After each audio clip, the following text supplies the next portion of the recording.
Selamat pagi, Assalamualaikum warahmatullahi wabarakatuh. Berjumpa kembali dengan Budi Rajo di Padepokan Budi Rajo. Kita mulai dengan ngopi dulu. Bismillahirrahmanirrahim.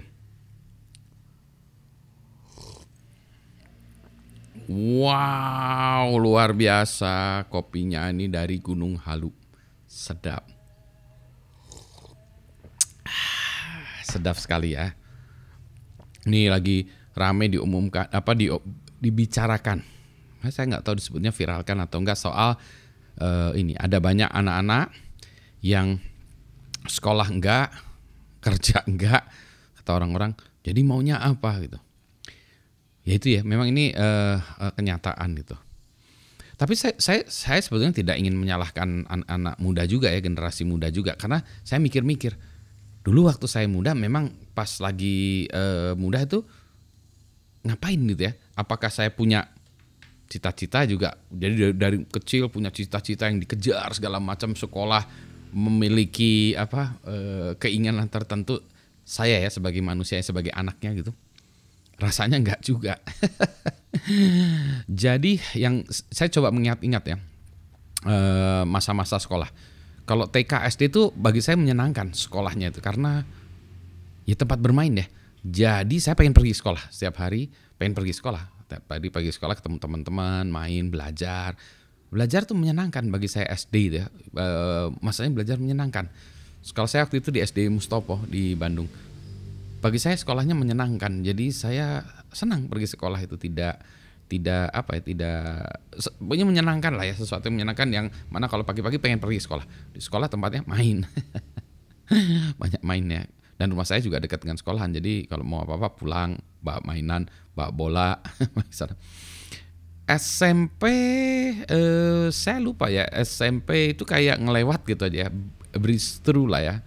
Jadi SMP oke, punya teman-teman, main segala macam, tetapi tidak ada pemikiran wah saya ingin menjadi ilmuwan, saya ingin menjadi astronot gitu ya, nggak ada gitu, nggak ada yang kayak gitu.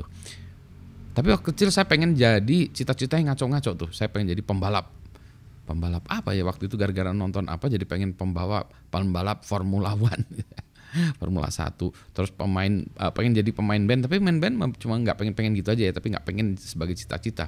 Kayak Kus Plus dulu zamannya saya itu zaman Kus Plus tahun 60-an.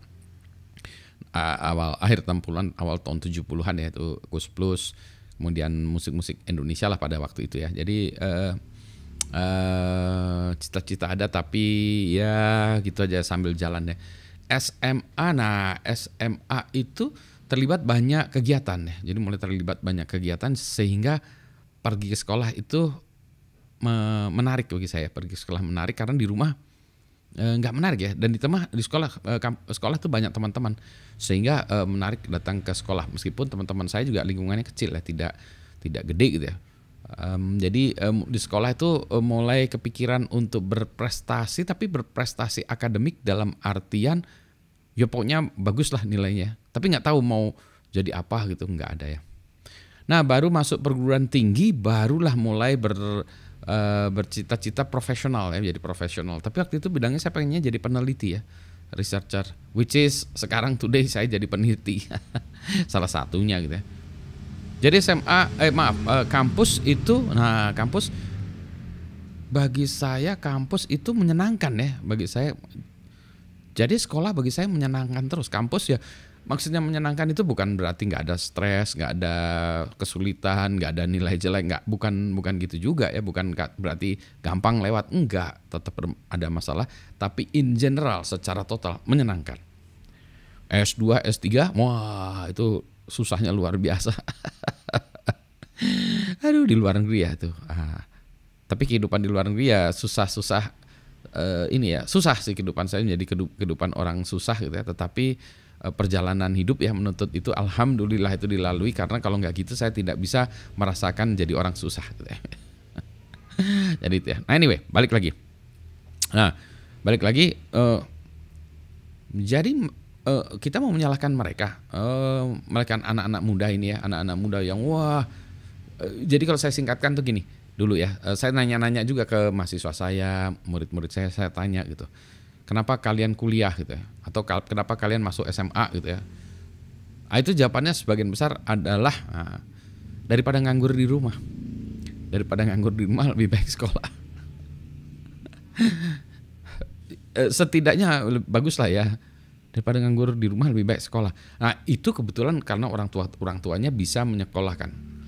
Nah katanya sekarang lagi rame juga ya, biaya sekolah itu mahal. Ya emang mahal ya, tapi mahalnya sekian. Wah memang ini nggak kira-kira ya. Saya nggak tahu ya, saya karena belum menghitung secara detail bilang kuliah mahal atau murah gitu. Kalau biaya kuliah saya waktu saya kuliah murah banget, 21.000 satu semester, 21.000. Kata teman saya bisa dicicil juga tuh. Ya tapi itu kan zaman tahun 80-an ya, 81 saya itu kuliah. Jadi balik lagi berarti banyak anak-anak yang sekolah itu tidak jelas, tidak tahu apa. Nah itulah berarti kita orang-orang yang lebih tua, guru, profesional, community, masyarakat itu harus memberikan arahan pada mereka ya. Kalian bagusnya jadi ini, kalian bagusnya jadi ini. Jadi karena mereka juga belum tahu mau gimana. Ya wayahna kalau kata orang Sunda. Ya harap dimaklumi, mereka masih anak-anak, masih muda ya, belum pernah melihat dunia gitu. Sebagian ada yang sering ke luar negeri melihat dunia gitu ya. Makanya kadang-kadang orang bilang, oh kalau anak-anak orang yang berada itu ya, orang kaya tuh asik karena dia bisa lihat luar negeri. Iya, yang terdidik dengan baik ya, yang terdidik dengan baik oleh orang tuanya, maka dia ke luar negeri bisa melihat, bisa ini, sehingga dia terinspirasi untuk menjadi lebih baik, sekolahnya lebih baik, dia melihat contoh-contoh ini, melihat tempat-tempat yang bagus gitu ya. Bagus itu dalam artian bukan bagus mewah ya, bagus bersejarah, ada ceritanya, interesting places, interesting people gitu ya, jadi interesting activities gitu. Itulah sebabnya kalau menurut saya jalan-jalan itu penting, piknik itu penting ya, tapi jangan diwajibkan. Yang menjadi masalah adalah biaya tadi. Nah, bagaimana dengan orang yang tidak sanggup membiayai kuliah? Nah, ini yang harus kita pikirkan. Saya juga ngomong gini tuh bukan karena sok-sokan juga ya, karena orang tua saya juga pas-pasan bayar uang sekolah saya, bayar uang kuliah saya juga pas-pasan. Orang tua saya juga bukan orang kaya, bukan orang miskin, middle class lah ya gitu ya. Saya ketika S2 S3 saya orang miskin, kere, saya harus membiayai diri sendiri, saya harus sekolah nyaris DO karena ya harus kerja ya, saya harus kerja setengah mati, banting tulang segala macam ya, itulah ya. Itu yang saya sebut tadi pengalaman hidup. Saya susah membiayai diri sendiri. Alhamdulillah waktu itu sekolah saya di Kanada, saya dianggap sama seperti penduduk lokal ya. Sehingga biaya uang kuliah saya tidak lebih mahal daripada penduduk lokal. Karena ada biasanya itu ada juga ya negara-negara tertentu yang biaya pendidikannya itu lebih mahal dibandingkan penduduk lokal. Ada juga yang gratis ya kalau pendidikan di beberapa negara gitu ya. Jadi kita lihat ya, jadi pendidikannya seperti itu. Jadi saya cuma bedanya dengan penduduk lokal tuh bedanya cuma bayar, saya lupa ya, international student fee atau apa, atau ini ya iuran atau apa, $100 atau $200. Selebihnya saya sama dengan yang lain-lain. Bahkan karena saya bekerja dan bahkan karena kuliah saya udah habis gitu ya, jadi saya hanya bayar uang pendaftaran atau apalah gitu ya, yang mana kecil gitu ya.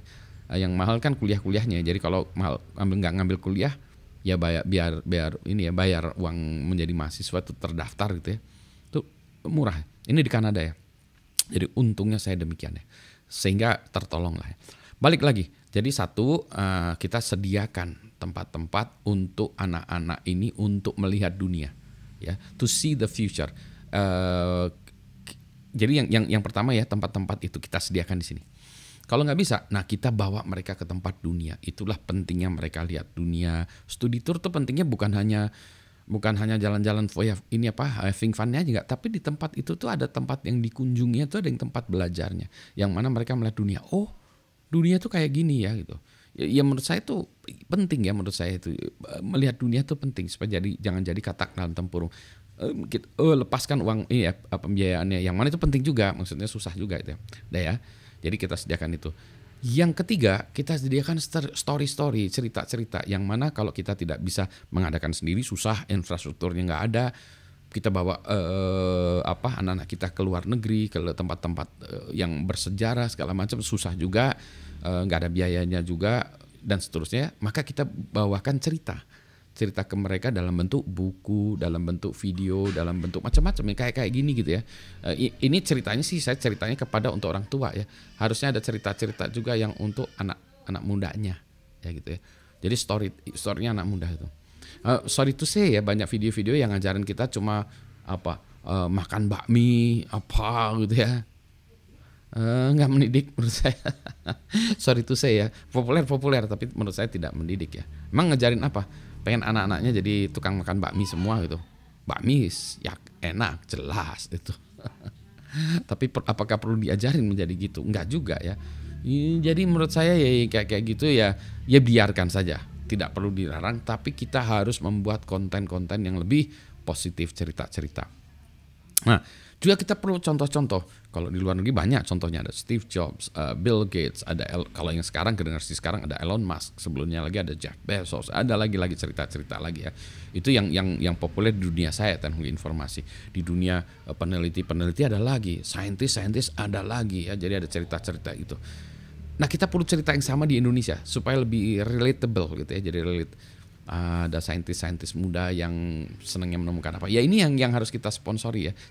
Yang saya sebut namanya champions, jagoan-jagoan yang kemudian bisa dijadikan idola oleh anak-anak muda ini. Ya jadi dia bisa ngeliat, oh iya, saya pengen kayak dia. I want to be like him gitu ya. Karena dia sukses, dia senang, ya dia hebat menelitinya, karyanya luar biasa. Nah itu ya yang kita kurang gitu. Mudah-mudahan kita banyak melakukan effort ke sana ya. Jadi ya tadi membuat tulisan, membuat film, membuat podcast, membuat buku, membuat majalah, membuat film, membuat lagu, membuat karya seni, membuat lukisan segala macam yang menginspirasi anak-anak muda itu untuk menjadi lebih baik dari versi lebih baik daripada mereka, menjadi pemain bola, menjadi pemain badminton, menjadi pemain voli, menjadi pemain catur, menjadi perenang, menjadi pelukis, menjadi artis itu ya arts, create arts, lukisan segala macam, menjadi peneliti, menjadi saintis, menjadi dokter, menjadi tentara, menjadi entrepreneurs, menjadi engineers, menjadi builders, menjadi banyak ya. Jadi tukang bakso nggak kesebut, tukang bakso juga bisa keren ya, itu ya. Tapi saya nggak tahu ya kalau ada yang kecil jadi tukang bakso, cita-citanya tukang bakso. Oh ada yang teman saya ketika ditanya tuh kalau kamu udah besar pengen jadi apa? Pengen jadi tukang lotek. Anyway, balik lagi ya. Jadi marilah bagaimana kita mengubah yang tadi ya, sekolah yang jadi tempat daripada nganggur kita pergi sekolah, tapi di sekolah ternyata diajarin main musik, diajarin gitar klasik, diajarin berpuisi, diajarin menulis nggak pakai ChatGPT, diajarkan untuk melakukan kimia ya. Ini zat ini campur zat ini meleduk. Saya dulu juga terinspirasi banyak karena diajarin ini ada mahasiswa ngajarin elektronika datang ke sekolah, dia ngajarin ini, dibawanya ke kampusnya. Saya SMA. Oh, labnya kayak gini ya. Oh iya, lab ITB teh kayak gini. Terus saya dibawa lagi oleh siapa? Lupa ya. Saudara saya kayaknya nonton diskusi tentang Star Trek di kampus ITB. Saya masih SMA kali. Saya melongo ya. Jadi tentang Star Trek ya, dunia yang hebat di sana gitu. Anyway, sudah kelamaan, sudah kepanjangan. Itu ya poin saya. Terima kasih. Assalamualaikum warahmatullahi wabarakatuh. Semoga ini ya kita bisa ngopi sedap. Sehat semuanya ya.